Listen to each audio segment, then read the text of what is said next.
C'est pour justifier le nizam. Il y a toujours un lectorat, bien sûr. Le lectorat qu'il y a dans certains pays qui ont une tradition de lecture supérieure est peut-être plus important. Il y a toujours des gens qui lisent en Algérie, mais aujourd'hui le livre en Algérie, à mon avis, est assez cher. Donc il n'est pas à la portée de tout le monde. Le problème du livre est assez complexe en général, de l'écrivain lui-même en tant qu'Africain du Nord, pas seulement algérien, est assez complexe.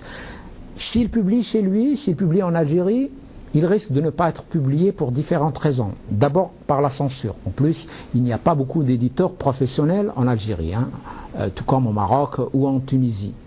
S'il vient publier en France, il y a d'autres problèmes aussi. Il ne faut pas croire que tout va très bien en France aussi, surtout quand on est un intellectuel de l'Afrique du Nord. Donc les éditions françaises en général aiment aussi publier des livres qui ne vont pas au fond du problème. Oui,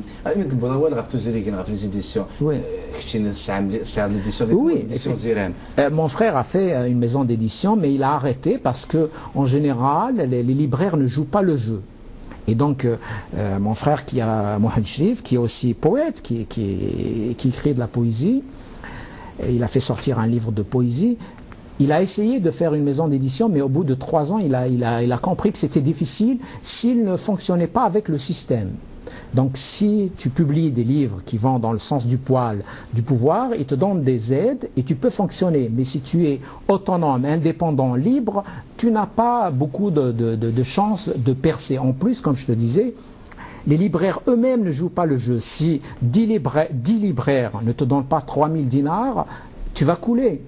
Pour un libraire, 3000 dinars, c'est rien du tout, mais pour l'éditeur, si tu multiplies ça par 10 ou 20 libraires, donc c'est une grosse somme, qu'est-ce que tu vas faire? Tu vas attaquer un libraire pour 3000 dinars en justice? Tu ne peux pas.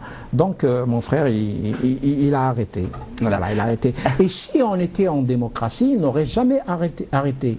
Ce que nous devrions comprendre, c'est que la démocratie, ce n'est pas seulement un mot. Nous pouvons faire des merveilles avec la démocratie. Ça veut dire, si on était en démocratie... C'est une culture. Ben bien sûr, c'est une culture. Mais ça s'apprend aussi. Ouais. On ne peut pas dire que les Algériens ne croient pas à la démocratie. Les Algériens, maintenant, ils ont vécu des moments très difficiles. Ils ont vécu des violences multiples. Maintenant, effectivement, ils sont fatigués. C'est le cas de la Kabylie aujourd'hui. Les gens se désintéressent de la revendication et on les comprend. Mais... je peux toujours dire que nous avons vécu des moments où il y a eu de grands débats. Je disais tout à l'heure, entre 88 et 92, nous avons vécu des débats et la société a quand même avancé du point de vue de l'esprit. Il y a eu beaucoup de choses qu'on ne connaissait pas, qu'on a connu à cette période-là. C'est l'absence de l'élite. Mais on s'arrête l'élite n'a sous من راني ما سندي الطرف ما تشي ثوا ولا ميدي صح ووال. أعطيك الصحة كمال ميد مصطيد فنشتا خاطر كي قرا إبراهيم ساسين صعبن الشغال. Ça veut dire c'est complexe. Je veux dire c'est tout un phénomène à étudier. L'élite, effectivement, on ne lui donne pas son importance. On ne lui a pas donné son importance. Un élément.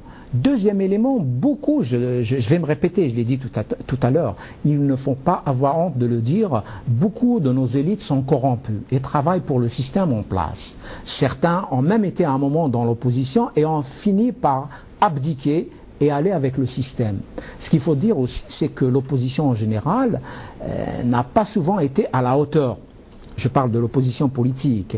Mais ce n'est pas toujours de sa faute aussi. En Algérie, il y a un monstre qui s'appelle le DRS qui gère tout et qui manipule tout le monde. Il y a si peu de partis politiques, d'hommes politiques, d'intellectuels, de directeurs de journaux qui ne sont pas manipulés.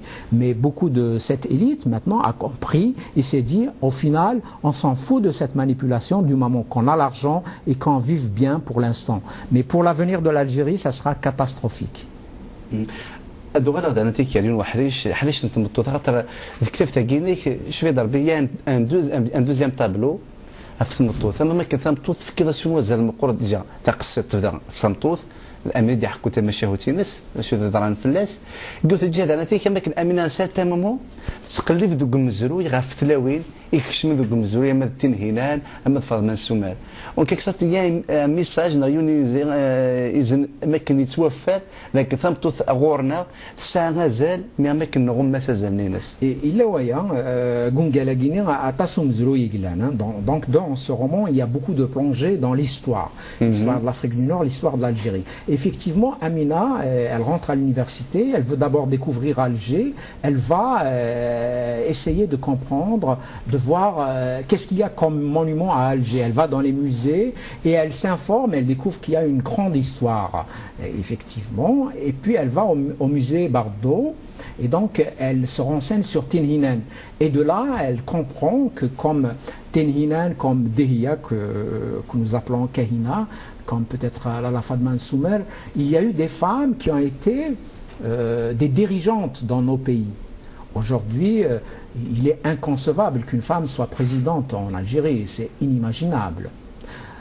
Seulement, peut-être que nous ne sommes pas les seuls pays où cette misogynie existe. Elle existe aussi dans d'autres pays et parfois dans des pays développés. Donc, effectivement, je voulais revenir aussi sur les épisodes historiques un petit peu. Il y a des plongées historiques comme ça. Par exemple, Amina se rend à Afgaïef, à Béjaïa, donc, et elle se renseigne aussi sur l'histoire de Béjaïa. Elle se rend compte, elle apprend par exemple que Béjaïa a donné à l'Europe vers le début du XIe siècle, donc vers l'an 1020, on va dire comme ça, Béjaïa a donné les chiffres arabes où il y a le 0. Donc les chiffres qui sont utilisés maintenant internationalement. À l'époque, les Européens ne connaissaient pas ces chiffres et ne pouvaient même pas faire de petites opérations d'arithmétique parce qu'ils n'avaient pas le 0.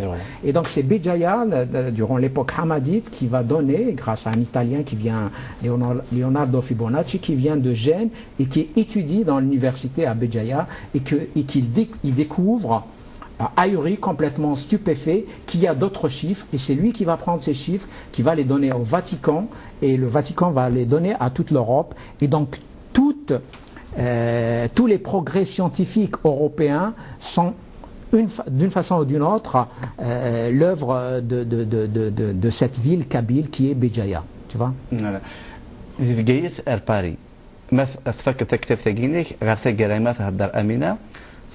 Pour ma part, j'avais eu un peu de chance, j'avais rencontré Michel. Maintenant, il n'y a que Paris qui me fait rêver. Oui, Amina dit ceci parce qu'elle est dans une phase de découragement, parce que dans son pays aussi, rien ne change, c'est la même situation, et malheureusement, Amina l'a dit aujourd'hui, et ça dure toujours. Et d'ailleurs, pour les puristes, on va dire, le livre est écrit à l'imparfait. Il y a des phrases où il dit « Mon pays était ». J'ai fait ça exprès pour dire qu'il arrivera un temps où ça ne sera plus valable. Je pouvais dire « il est » parce qu'il est toujours maintenant. Mais moi je crois que l'Algérie changera. Pas aujourd'hui, pas dans 5 ans, pas dans 10 ans, mais il arrivera un jour où l'Algérie sera démocratique. Et quand on lira ce livre, parce que je pense qu'on pourra toujours lire ce livre, ne serait-ce que pour témoignage, et quand on lira, mon pays, c'est elle qui raconte, était, mais il ne l'est plus. Donc il arrivera un moment où l'Algérie sera démocratique. Donc il y a quand même un message d'espoir. Au-delà de toutes ces difficultés, il y a un message d'espoir.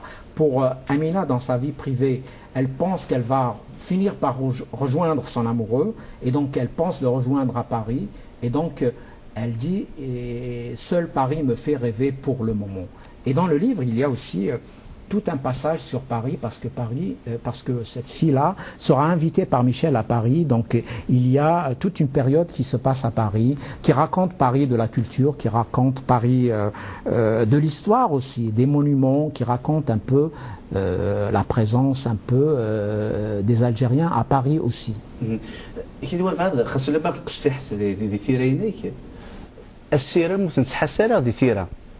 السير مثلا تحس كان دي جوستومون ايمي تكتب ثينيك ثلاث صغار الفيتور لكن ادي سواسه ذا ثمورت ديالها تتبدل خاصو لما تحكوا دما كني ثمورتي ومكي داير في اللازيك اكيد بعض ذا